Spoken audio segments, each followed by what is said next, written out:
Like some.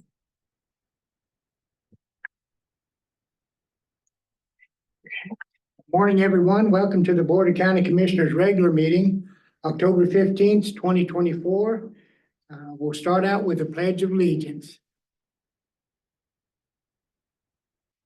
I pledge allegiance to the flag of the United States of America and to the republic for which it stands, one nation, under God, indivisible, with liberty and justice for all.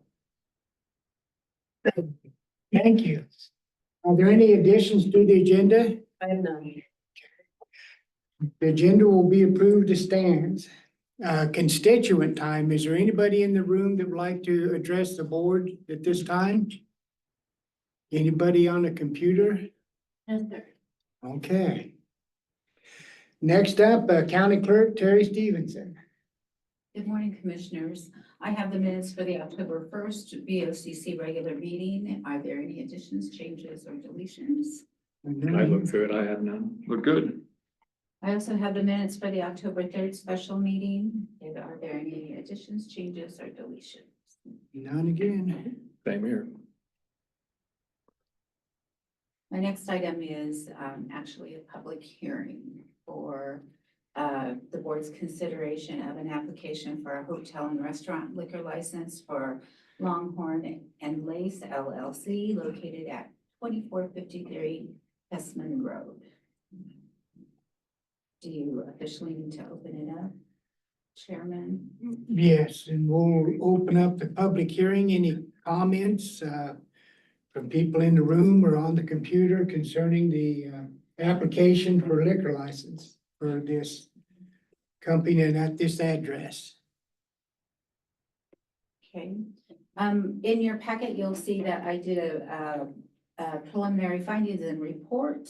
Are there any questions on any of those items I addressed?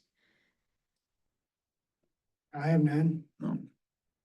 No, I'm good. Thank you, Terry. It has been posted. I've received all necessary documentation and fees.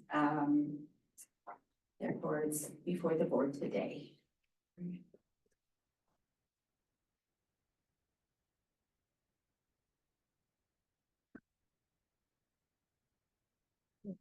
Close the public hearing. Since there's no further comments, we'll close the public hearing and open it up for a motion.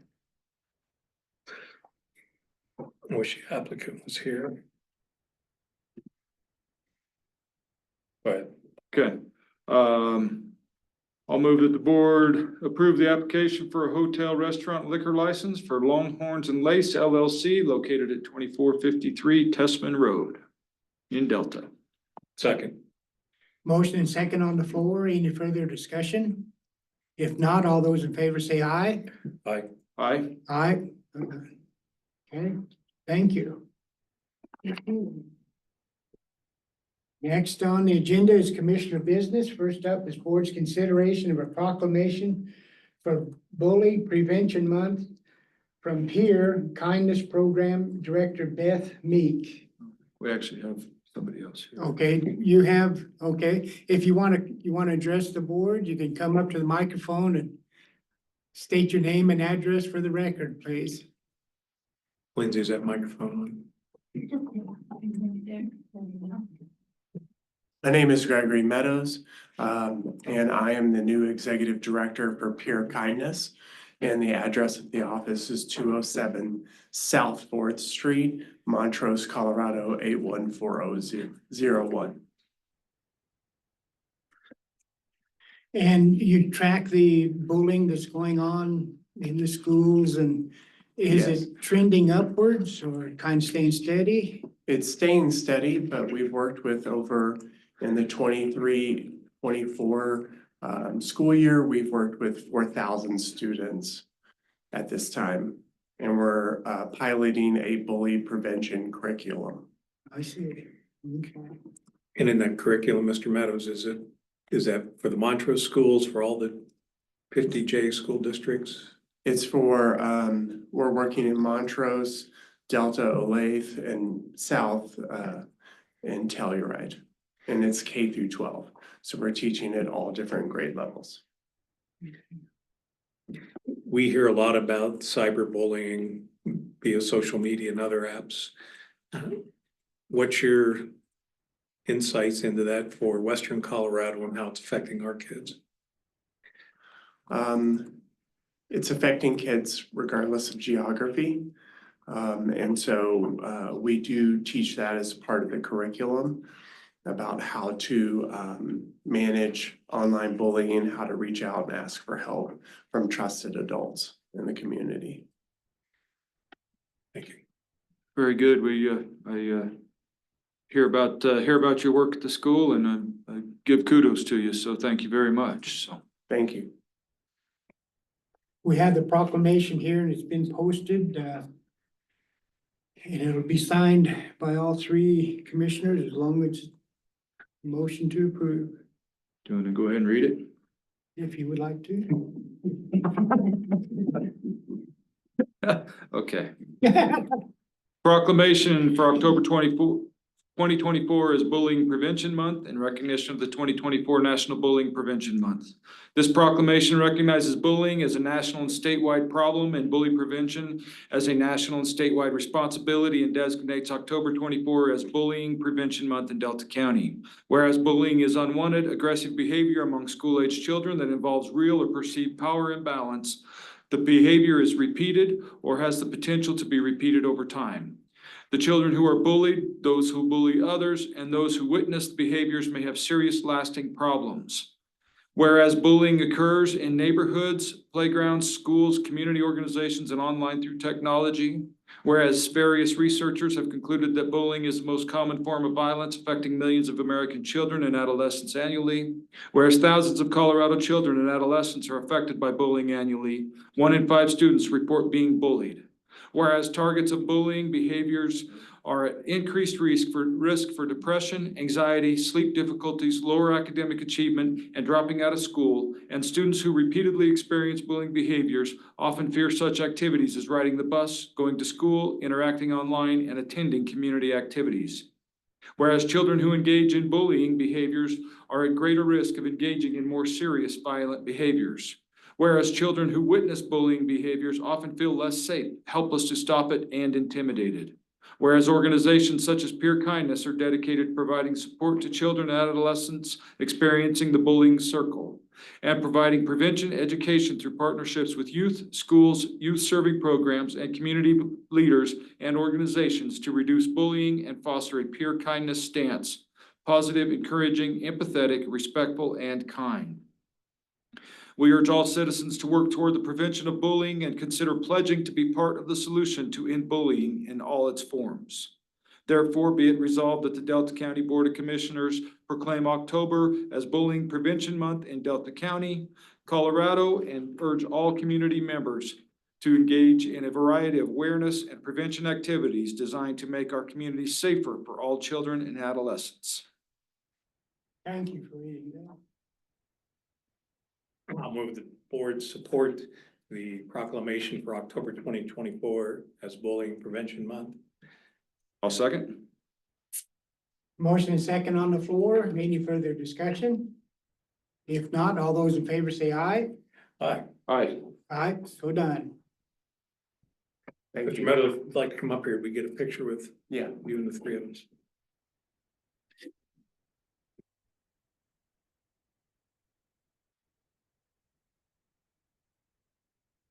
Thank you for coming. Thank you. One,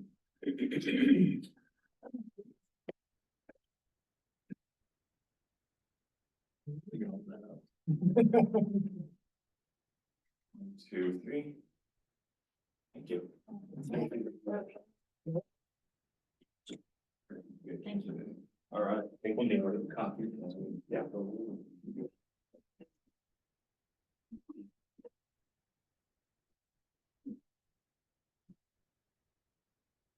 Thank you for being here and being with us today. That's important.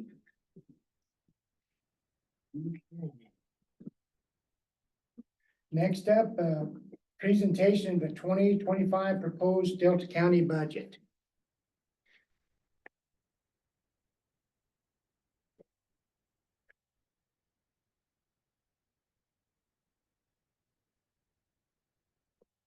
Lindsay, if you'll pull up the.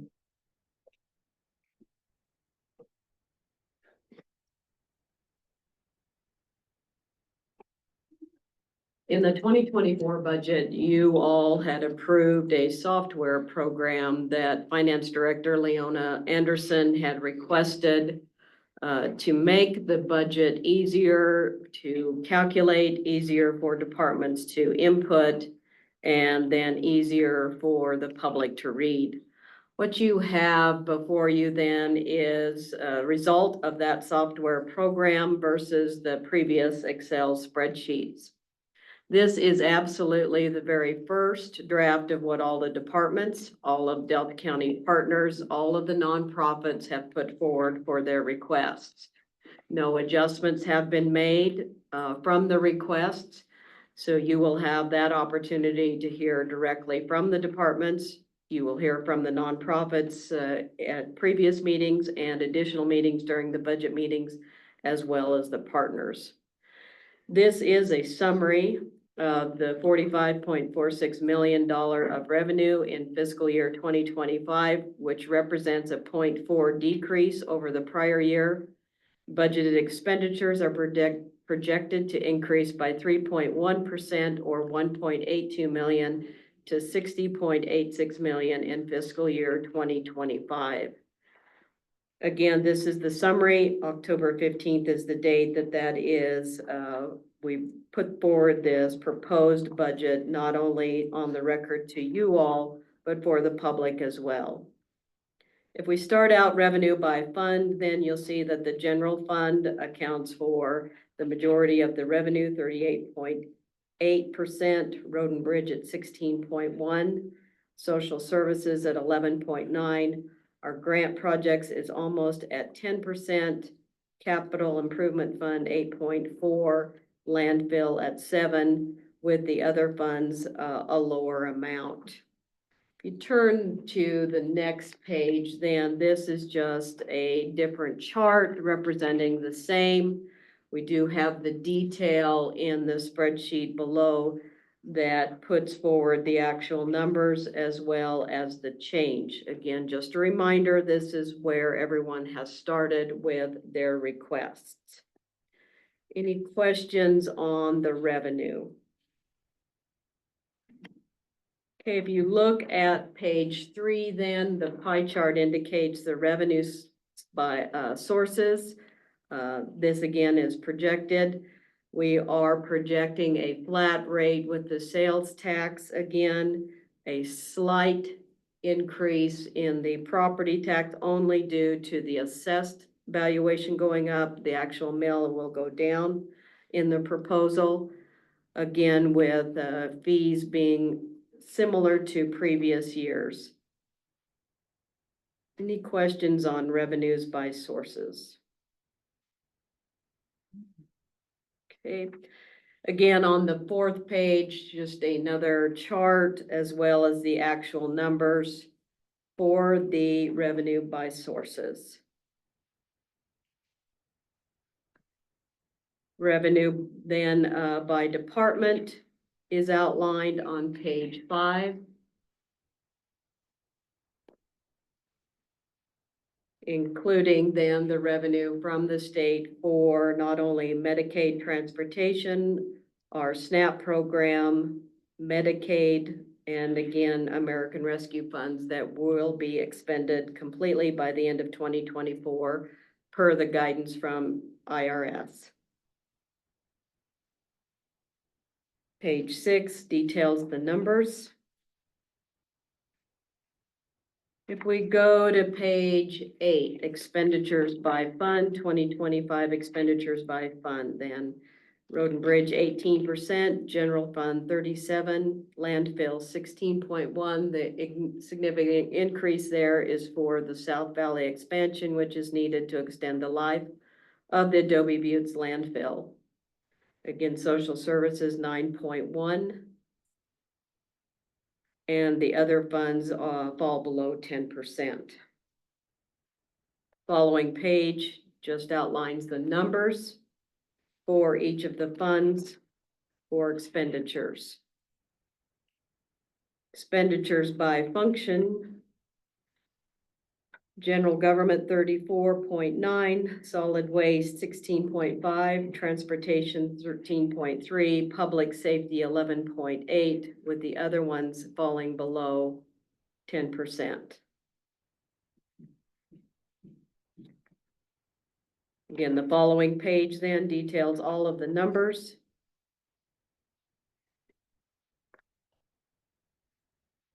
Expenditures by expense type then, operating 37.4, capital 26, wages 22. And the others fall below 10%. If you look at the final page, then that is the actual numbers that populate. So with that, commissioners, I am submitting the proposed 2025 budget for your review.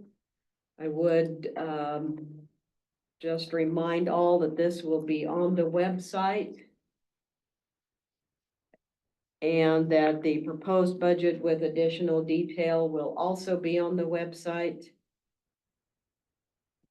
The budget meetings where we do hear from the departments will be October 22nd and 23rd.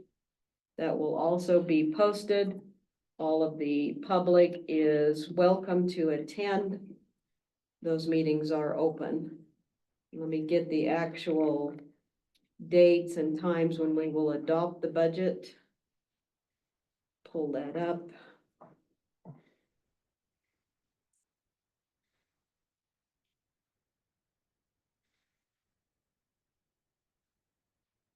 Okay, per our public notice, then the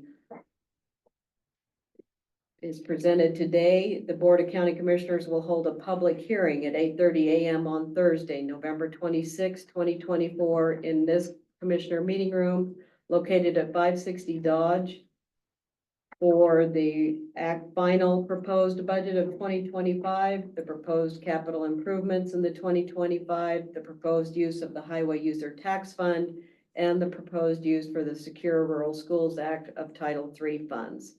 Any interested elector of the local government may file any objection to the proposed budget anytime prior to the final adoption. The Delta Board of County Commissioners will adopt the 2025 budget at 8:30 a.m. on Friday, December 6th, here in this Commissioner room. And that public notice will go out today as well. Fund balance then, a decrease is projected. However, decisions will continue to be made during the budget process. We are still finalizing grant revenue and calculating final cost due to fluctuation with major road projects. The proposed budget includes 2% employee salary increase and a 13.5% increase in the insurance cost. There is only 4 additional employees that are being requested, 1 in the clerk and recorder's office, 2 in the engineering office, including an engineering tech and an engineering intern, and then custodial.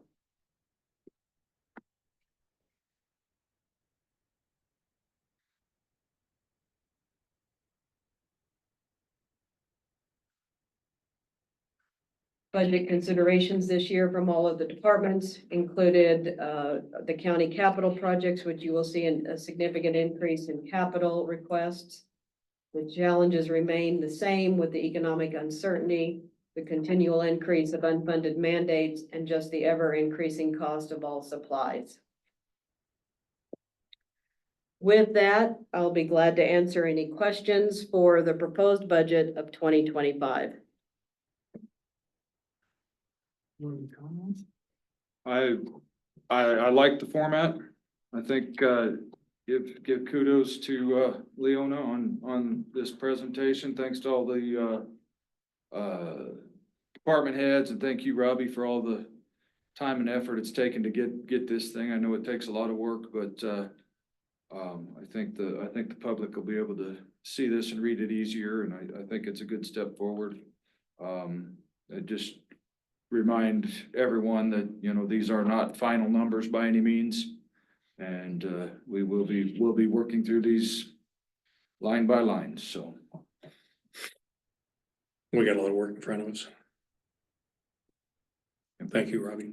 Yes, I thank you. do like the pie charts and the graphing. It gives us some good Thank- trending. Thank Leona for this. This is hers.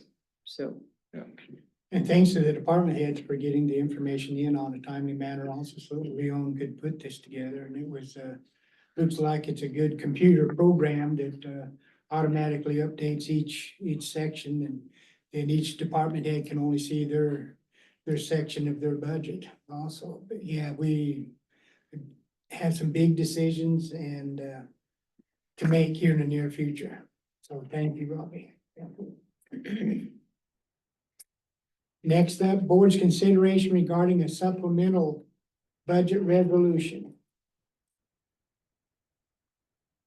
okay, before you, based on the fact that the audit was presented and finalized at the last meeting, then Leona was able to put forward the supplemental resolution, and then this is what occurs on a normal basis where we do have to make some adjusting entries. Would remind you that Pete indicated that fact that there is so few is kudos to Leona and all of the crew for the budgeting process and the information provided to Pete as the auditor. So I'll turn it over for the few items that we have for the supplemental.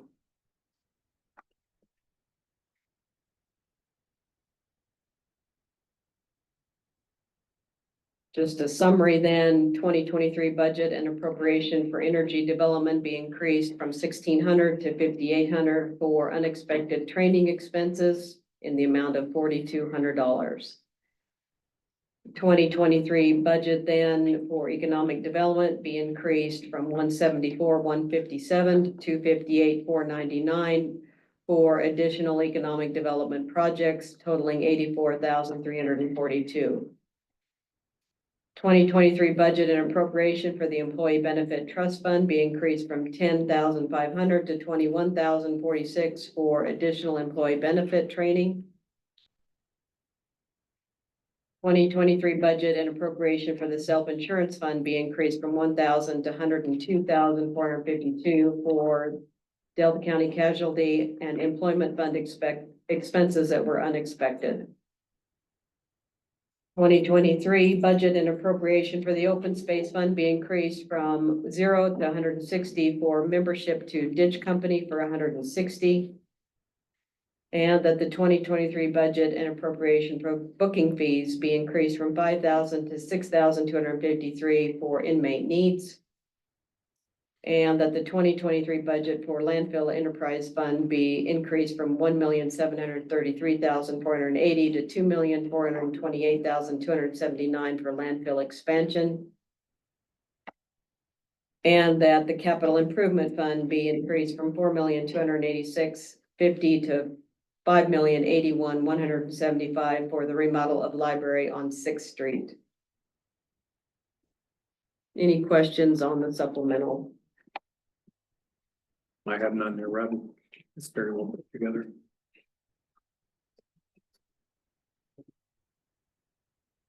Very good. Thank you. What number do we have here? 23.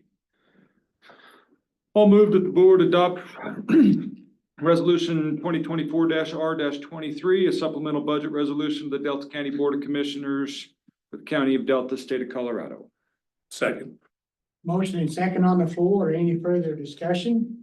If not, all those in favor say aye. Aye. Aye. Aye. So done.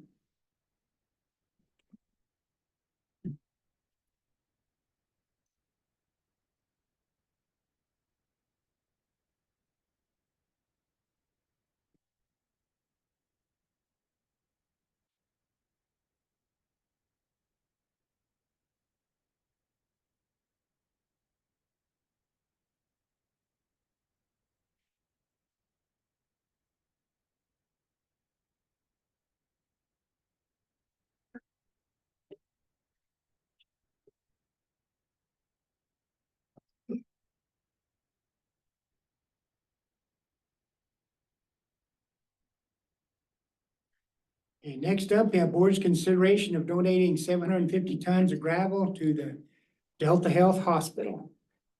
So once again, Chairman, we need to do a open hearing on this. If there's anybody has a chance to voice opposition to this donation. Public hearing is now open.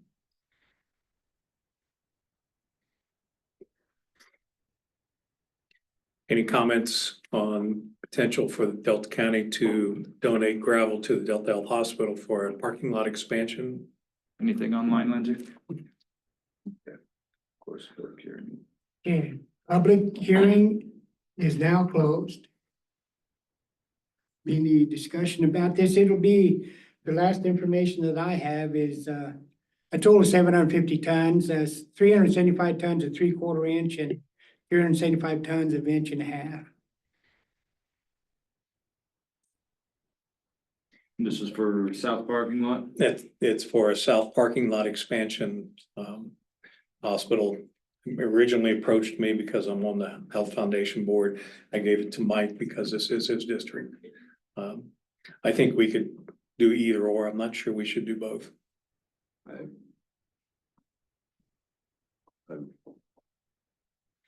Personally, I got no problem with it. I think we can do it. They are a taxing district within this county.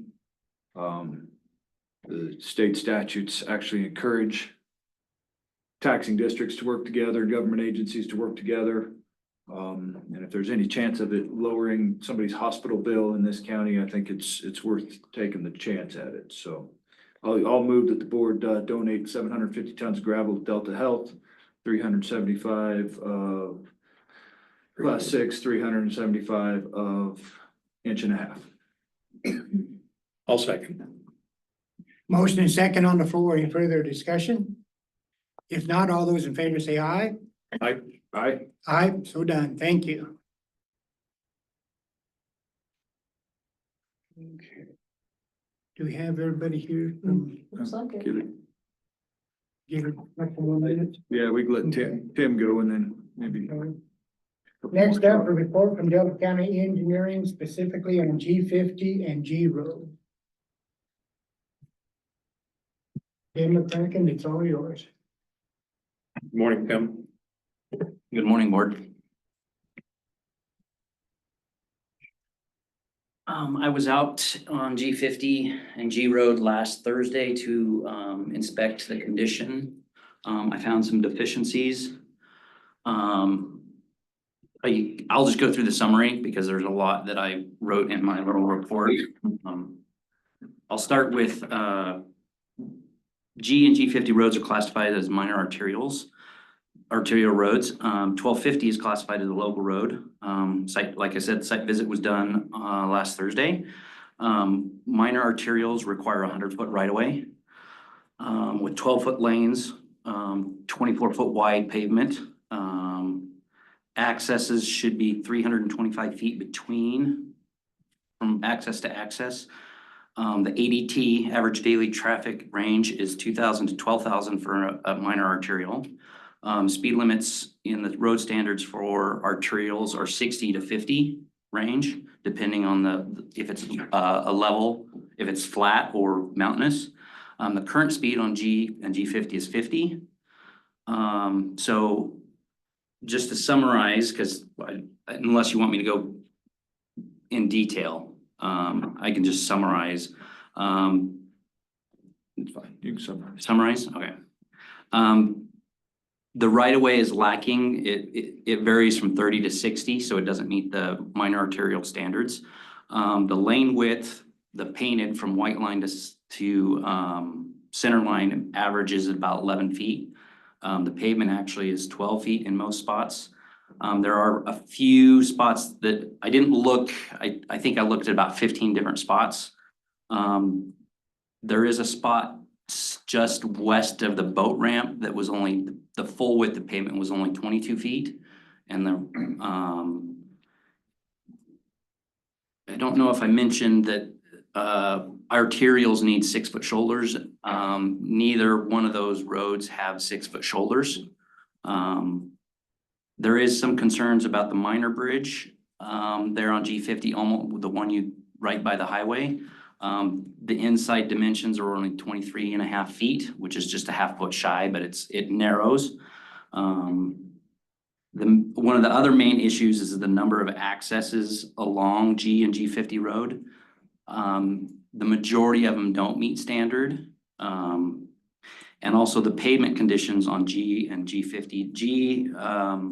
Both of those were inspected last year during the annual road inspections. G road received a fair rating, which was 69 out of 100, and G50 road was rated at 41 out of 100, which is a poor rating. So overall, both roads need immediate attention to address the safety, structural, and access deficiencies to enhance their functionality and safety for users. Reducing the speed limit would mitigate some of the deficiencies indicated in my report. The speed limit should be based on all driver skills as well as daytime, nighttime, and inclement weather conditions. This morning I looked through all the not all of them, but all of them, the minor arterial roads we had speed limit signs on in our Public Works data. And the only one that I found that had a 50-mile-an-hour speed limit was Crawford Road by K50. All the other minor arterials range from 30 to 45. Do you have any specific questions for me? Thank you. Tim, go ahead. Go ahead. No, I thank you for the effort. Tim and I spent a little time out there week before last looking Yes. at a few of these issues, and I thank him and his department for this report, so. We've also looked at the intersection at G50 and Sawmill and making the T a little longer. I know Mark McMillan has reached out to one of the Gilmores, but as of yesterday, he had not heard back. That would require additional right-of-way. So we're still waiting for response from Gilmore. Okay, thank you. And there's actually two bridges on G50. Yes. How's the other one look? I did not look at the other one. That one did, the state gives a report every year. And it didn't, in the bridge grants, they list the bridges that are poor enough to fit the bridge grants, and that one is not on that list. So it's not in a condition that needs immediate attention. Okay. The one over the Gunnison. Yeah. Well, this is well put together. I really appreciate it. If you were going to recommend a speed limit out there, what would you?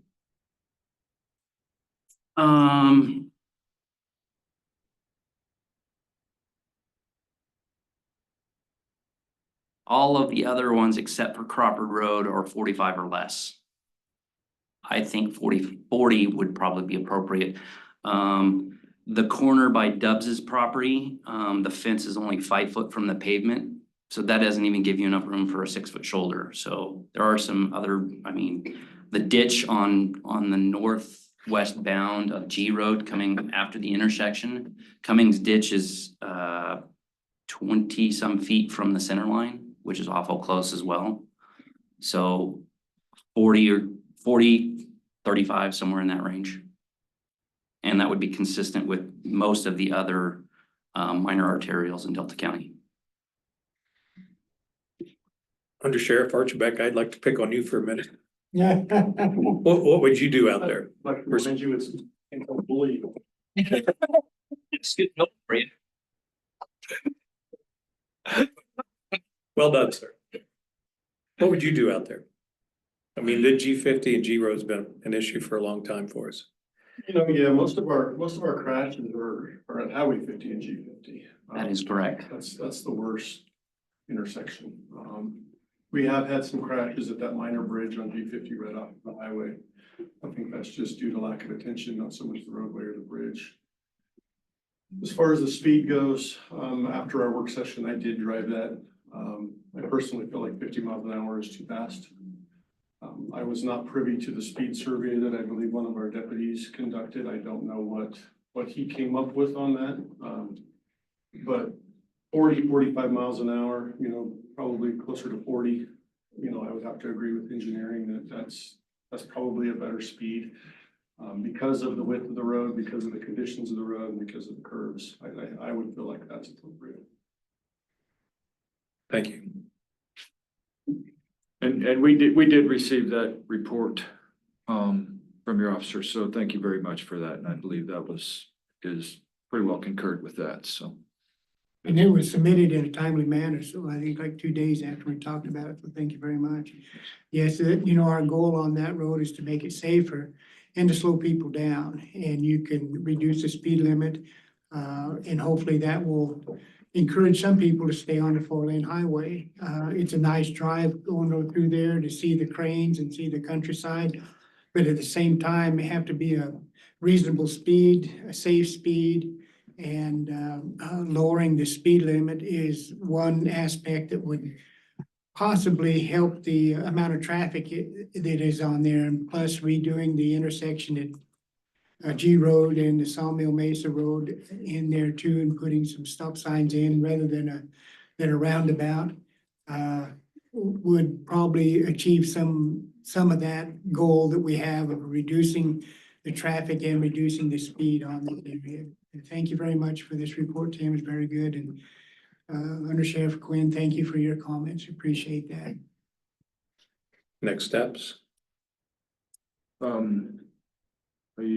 think the next steps, we probably need to have it as an agenda item at our next meeting and have county attorney draft a resolution to adjust those speed limits as recommended. Okay, I agree. sounds good. All right. Thank you very much. Thank you.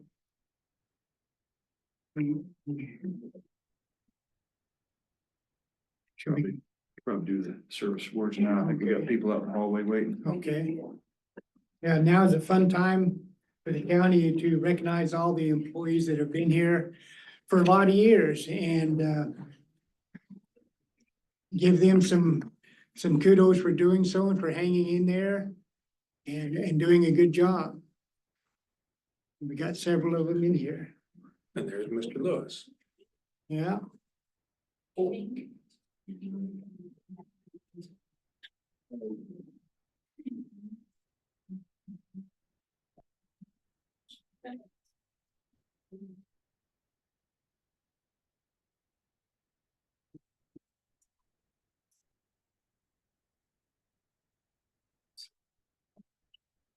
Six people listed. Seven. That's on the back page here. Yeah. Okay.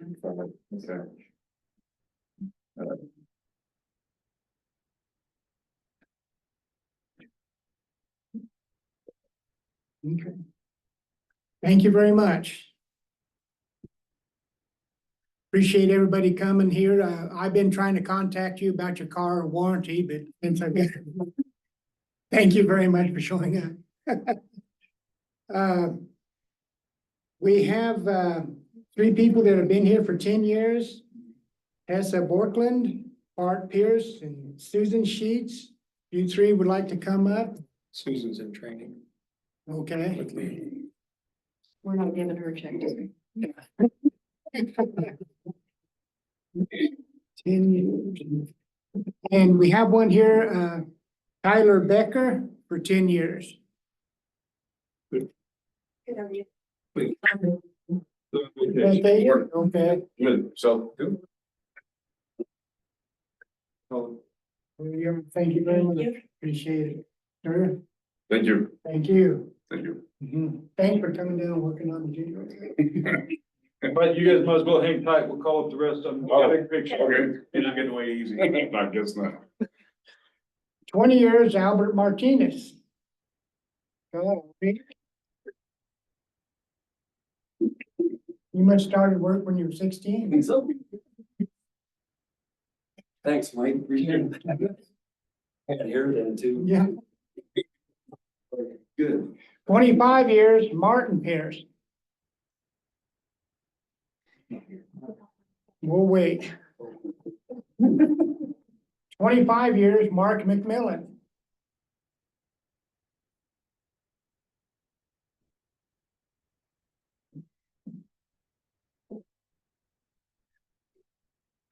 Thanks for your work.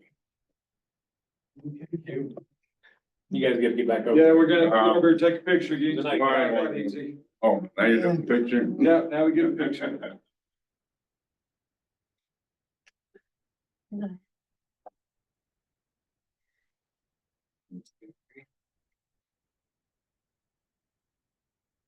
One, two, three. Eyes open.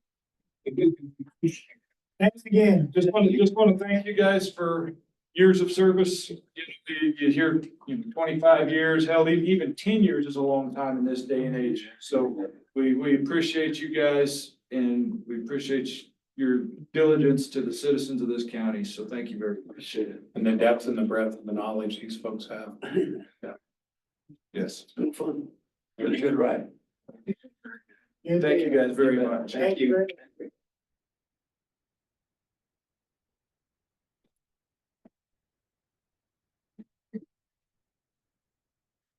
Thank you.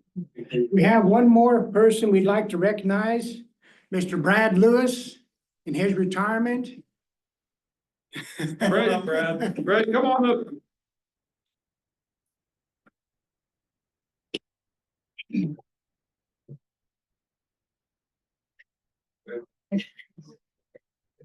I think you should have kept those glasses on. So Brad and I have been fighting this battle together for 19 years. He has been one of the true champions in this county for youth, for victims. There are a lot of people out there that are successful in life because of Brad's efforts that could have gone down the wrong path. And we're not talking one or two. We're probably talking hundreds of kids that he has helped in this county stay on the right path, get out of trouble, and become productive citizens. And Brad's a quiet person. He doesn't ask for praise and glory, but most people have no idea the impact he's had on this county. And I want to personally thank Brad for that because it's a yeoman's work you've done.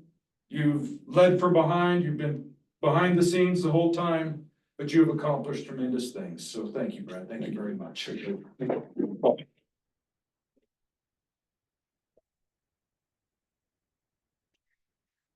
2, 3. So we already had the party for Brad and the commissioners then presented there, but we just wanted to recognize Brad on the record.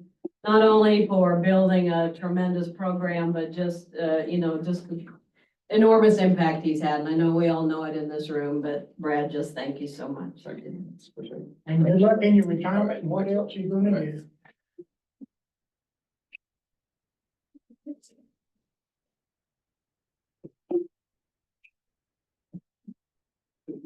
Those are the quiet angels among us.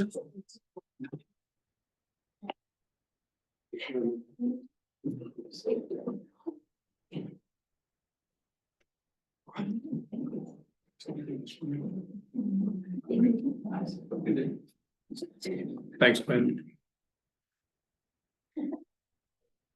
Next up, ratify warrants.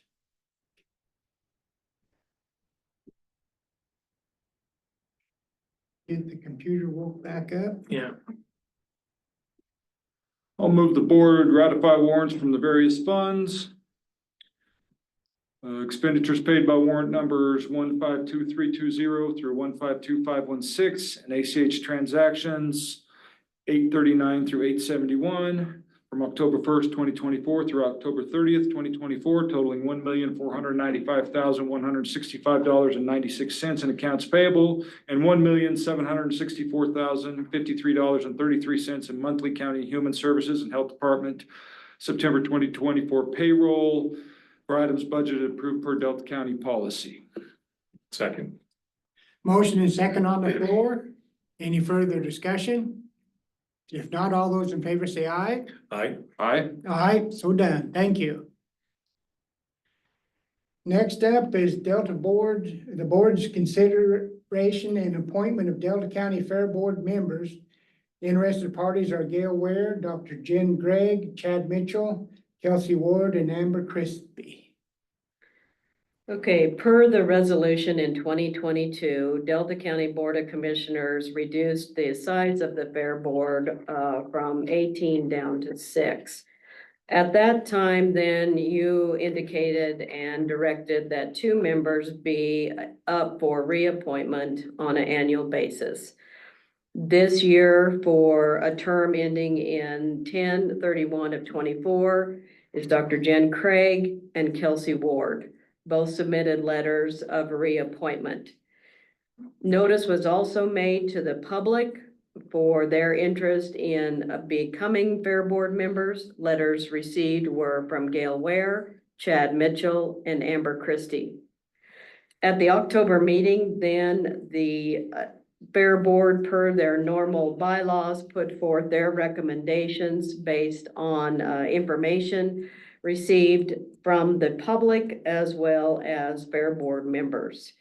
The names put forward for the positions of reappointment were for Dr. Jen Craig, for Kelsey Ward, and for Chad Mitchell to take the place of Gary Peebles, who had resigned. That is the recommendation from the Delta County Fair Board. Thank you. Robbie, which one of these, what's the remainder of Gary Peebles' term, do you know? Gary Peebles will be up for consideration next year, so 10/31 of 2025. Okay. And which individual is there a specific individual designated for that role or any of the applicants? If you go forward with the recommendation from Delta County Fair Board, it would be Chad Mitchell for a 1-year term. I'm gonna shake things up a bit because I think we need to spread out the leadership around this county a little bit. And I'm gonna move that we reappoint Dr. Jen Craig, reappoint Kelsey Ward, and that we appoint Amber Christie to fill the term of Gary Peebles. Amber lives in Delta, and more representation on this side of the county, I think, is helpful.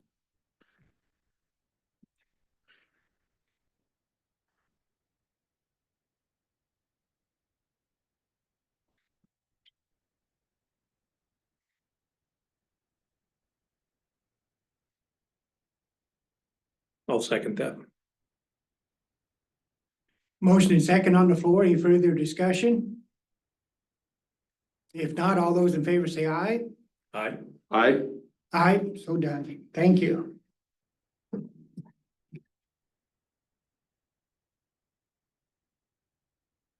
Okay, next up is board's consideration of a letter of support for Chavano Conservation District and Uncompahgre Valley Water Users Association's request for federal funding. I know a little bit about this, and Robbie, help me here. This is a support letter for the Bureau of Reclamation's second tranche of funding for projects within the UVWA area, the Chavano. I don't know if everybody knows, but the Gunnison Tunnel in UVA supplies probably 80% of the irrigation water available to the Montrose and Delta County areas for agricultural use and municipal. They've actually got several, I think they're 3 meg hydro plants on that ditch too. So that'd be my recommendation. We approve this support letter. Of course, doesn't tie us to any of the funding to it, but it does give these guys the support from Delta County. Well, and I can tell you from their work in the past, they have dramatically improved efficiencies, reduced water loss, and improved water quality by reducing selenium with this. Salt and selenium. So it's been very effective in Uncompahgre Valley water users in the Chavano Conservation District. They use and reuse water probably better than anywhere in the country. So I fully support this letter. I make a motion of support. Second. Motion and second on the floor. Any further discussion? If not, all those in favor say aye. I, Aye, so done. here,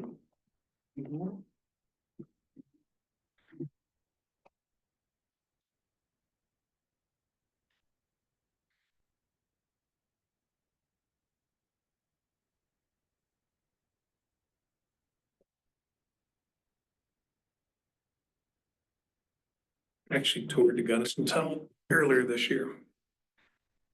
I think it was completed in 1906. That's quite an engineering feat for 1906. It's straight as an arrow. We used to get to take that tour in middle school. Okay. Yep. I think they still have the same pickup.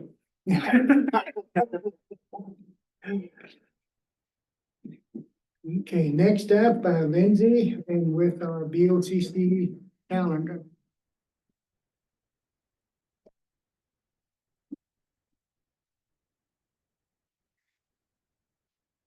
Good morning. Today, we have at 12 to 3 p.m. the UVWUA DMIP Task Force meeting, Montrose Library District. 3:30 to 5 is the Board of Health meeting here at 560 Dodge.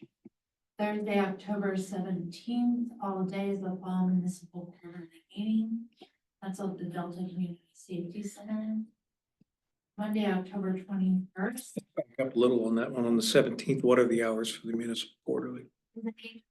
No, it's 10 to it's 2. 10 to actually probably go to 3 by the time we do all the municipality reports. So Yeah, I've got a CDOT on my calendar. TPR at 1:30 in Montrose. And we're gonna have to, somebody's gonna have to tag team that a little bit because I actually have to go be a band parent at Grand Junction on Thursday, so. What instrument are you playing? Well, Oh, support? yeah. Oh, okay. You're a So, roadie. so I'm the roadie. I'm the Okay. roadie for the band. had the tape for you. Mike, if you want, I can do the TPR. Thank you.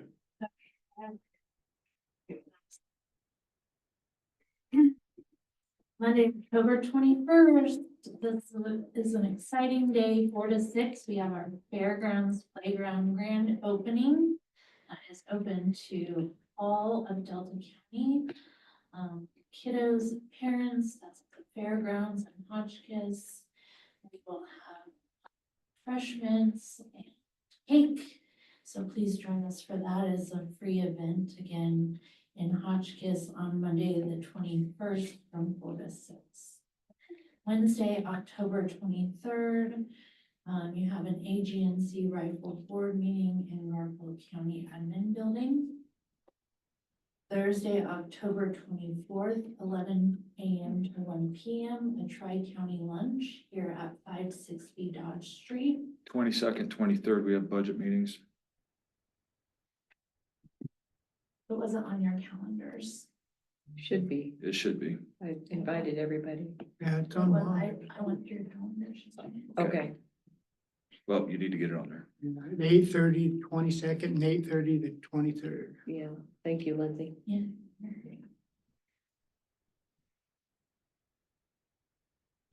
Okay, so the 24th, 11 a.m. to 1 p.m., the Tri-County lunch here at 560 Dodge. Tuesday, November 5th, 6 to 8 p.m., public meeting at Surface Creek Church.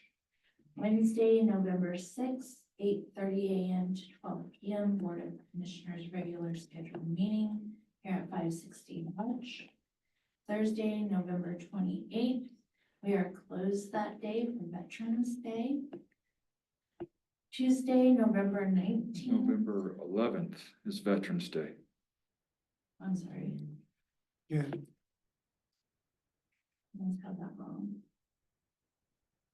I'm sorry, I missed, that was just a typo on my calendar, thank you. November 11th, Veterans Day, thank you. Tuesday, November 19th, 8:30 to 12, Board of Commissioners regular scheduled meeting. 12 to 3, UVWUA DMIP Task Force meeting, Montrose Library District. 3:30 to 5, Board of Health meeting, 560 Dodge. Wednesday, November 20th, AGNC Rifle Board meeting, Garfield County Admin Building. Thursday, November 28th, that is, we're closed all day for Thanksgiving. And Friday, November 29th, all day closed, day after Thanksgiving. Lindsay, I had one thing to add, and it would be the October 28th or 29th. Weather dependent, we're gonna do a tour up at Adobe Buttes landfill. And we'll make that decision probably the week of 21st, watching the weather. Thank you.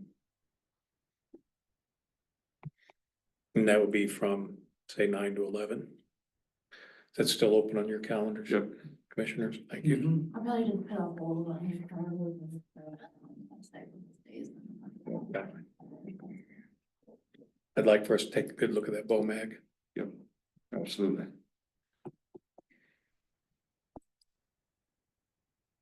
And this Thursday, November 17th, the fall municipal quarterly meeting. What did you call the meeting room? It's in the Delta Community Safety Center. At Okay. the police Old department. Armory. Yeah, Yeah. the new police department, the old armory. Okay, but It's a beautiful room if you haven't been over there. okay. I plan on spending several hours there. Okay, thank you. Anything else?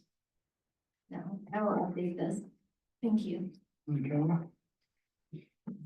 We have 10 o'clock, Human Services, Randy Gallegos, so read the Delta County Detention Facility Population Count Report for Sunday, October 6, 2024. Male inmates, County Jail 31, female inmates, County Jail 7, male inmates, Department of Corrections 6, female inmates, Department of Corrections 2, for a total of 46.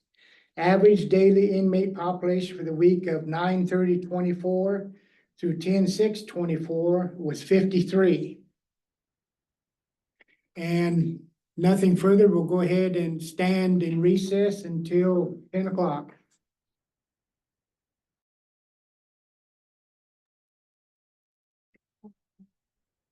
Okay, welcome back to our regular scheduled Board of County Commissioner meeting. And now up, before we start with Human Services, do have one date that will change. The public hearing at 8:30 that was scheduled for Thursday, November 9th, 26th, will be held Tuesday, November 19th at 8:30. It's for the public hearing on the budget. That was a change that needed to be noted, and the legal notice will go out this afternoon. And so now we have Human Services. Annie Gallegos is on Zoom, I'm assuming. How are you doing? Good morning, everyone. I come to you from the interesting state of Alabama this morning. Holy cow. Yes, so I'm currently in Montgomery, Alabama, through Casey Family Programming has funded 2 directors and several state staff to come and represent Colorado here at the convening. So lovely to see you all, even virtually, that's fine today, but here to bring the report. And as usual, we would start with financials, and Nicole, I believe, is present and can provide that.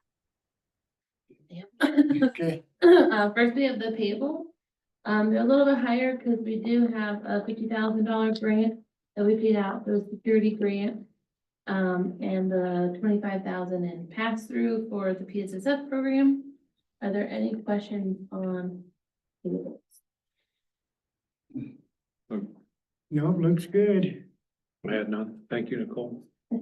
Budget-wise, we're projected to be at 66.67%. We're at 63.17. So we're seeing some of those cost savings that Tatiana and I have been trying to find. We found a couple other places too, so we're hoping that we'll still trend lower.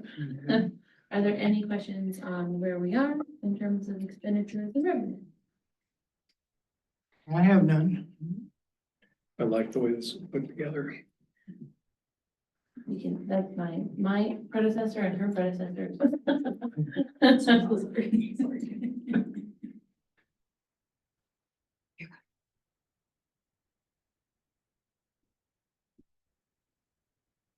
For the LEAP update, applications will be starting November 1st. And we do have postcards going out. I think we were talking to Lindsay about being at a booth for the playground opening too, getting some swag out there since we did get an outreach, allocation to get LEAP out, information out into our community. Well, when did you say those open, LEAP opens? November 1st. It's pretty quick.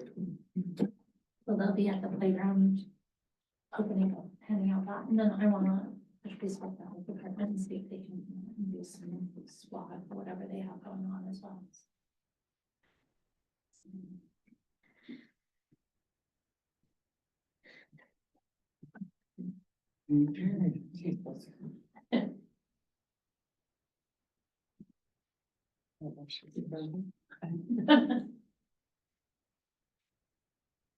Okay, are you still with us, Annie? Okay, I am. okay. Okay, moving on, after financials, thank you, Nicole. I wanted to highlight the SNAP incentive program that we most recently participated in initiative with the state and a local produce. And so Lori, if you could speak a little bit about that program and what opportunities it provides for Delta County.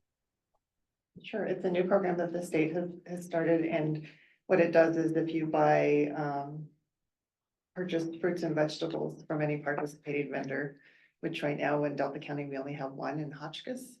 It's the Farm Runners in Hotchkiss. If you purchase from them or any participating vendor, you can earn up to $20 per transaction back on your EBT card. And that goes back instantly on your card, so you can use it right away again. They have another incentive program called the Double Up Food Bucks, which is similar to that is you can earn, but it doesn't require a specific vendor. It can be at any vendor that you use your EBT card at to purchase fruits and vegetables as well. And that gives you also an incentive back on your card. We did get an update from the state today. For this first month of this program, the new incentive program has gone through. They've seen an incentive amount of $11,047 that was given back to participants to be able to use again. For the month of September, that increased to $13,486. So it looks like the incentive program is successful for the last few months and hopefully will continue.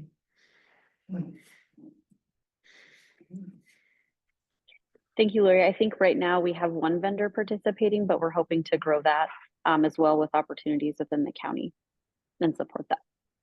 And what was the name of that vendor? Farm Farm Runners runners. Okay. in Hotchkiss. The next piece we'd like to highlight, I think Lynette had an update with regards to differential response for child welfare and adult protection. Yeah, so thank you for having us again every month.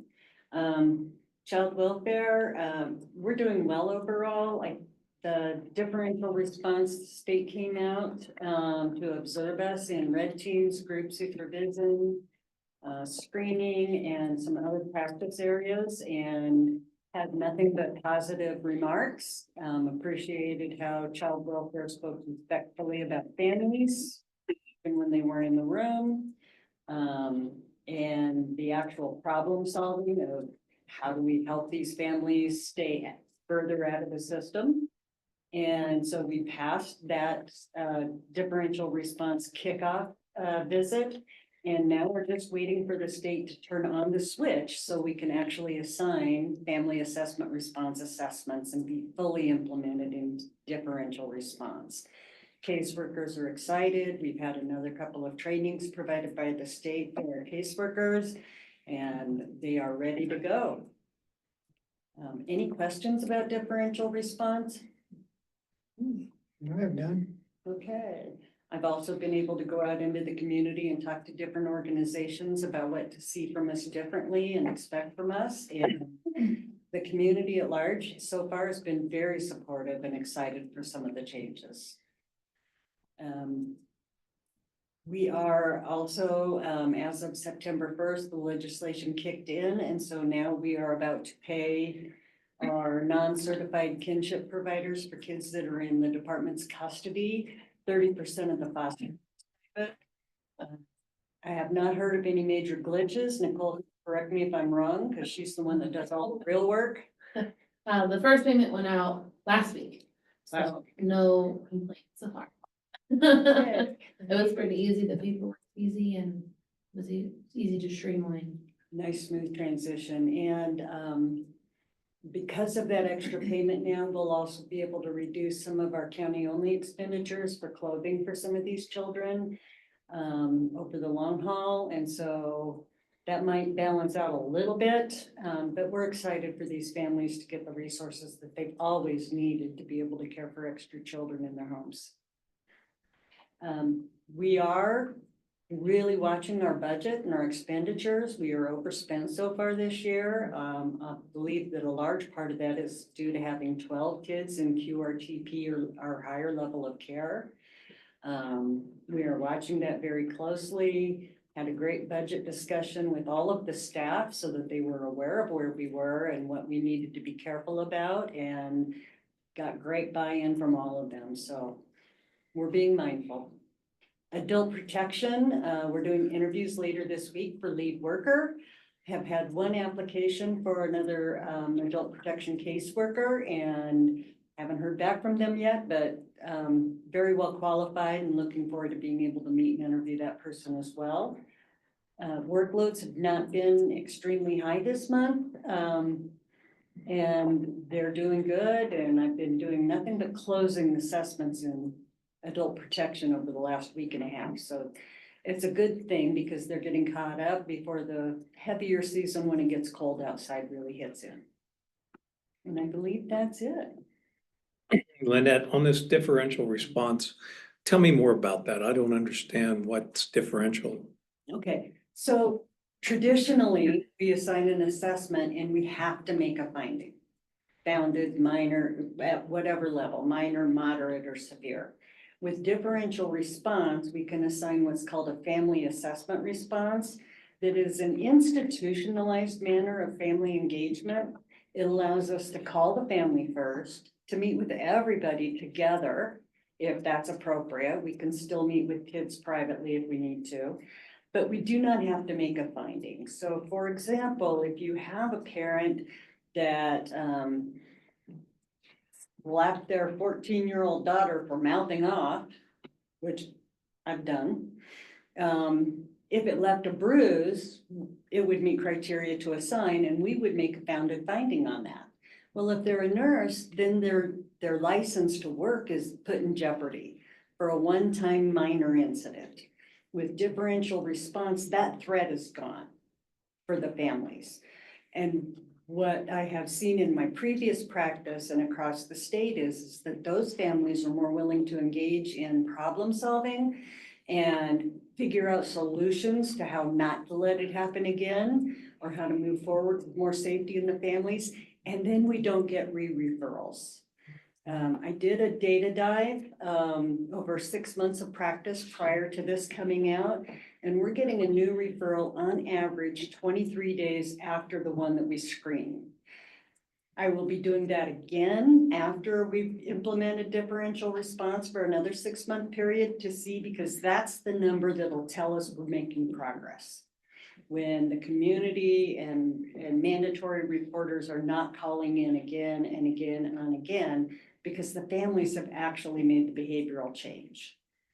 So the whole purpose is to reduce that penetration into out-of-home placement, court involvement, and even the juvenile delinquency system, which costs the community at large financially, safety concerns, and really costs the children more than anybody else.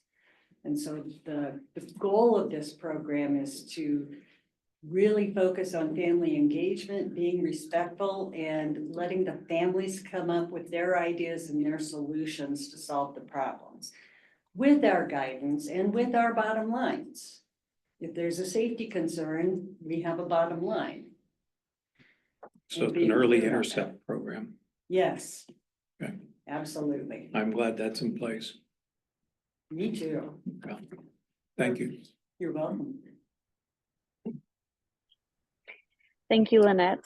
I think that one thing I also want to continue to highlight is the workload for all of human services. Eligibility is still operating with about a 50% operation right now and still meeting their timeliness, meeting their goals, and meeting the needs of the community. And so I just wanted to highlight that those staff members, that we appreciate the work that they're doing, and then thank the board for our support. I think we're moving into a place where we're starting to take on different initiatives such as differential response and taking on programs that are guided towards prevention, and being smart about how to use TANF dollars more creatively for prevention and things like that. So I just want to thank the board for their support in that. And I think that's all I have for today, unless there's anything else. No, nothing else from the board. Thanks again for all your hard work and the situations you work in. Can't believe how stressful they are with the people you meet and the timeframes you gotta meet and the care that you have to hand out. Thank you and all your staff for that. Okay, We will pass that on. Thank you. Have a great day. thank you very much. Be safe in Alabama. Thank you. Thank you, ladies. Is there anything else needs to come before the board? Just to reiterate that the next regular scheduled meeting will be on Wednesday, the 6th. So I know we'll push that out several times, but just friendly reminder, not on election day. Thank you. That'd be November 6th, yeah. Okay. Yes, 21 more days. Okay. If there's nothing else, we'll stand adjourned. Thank you. Thank you.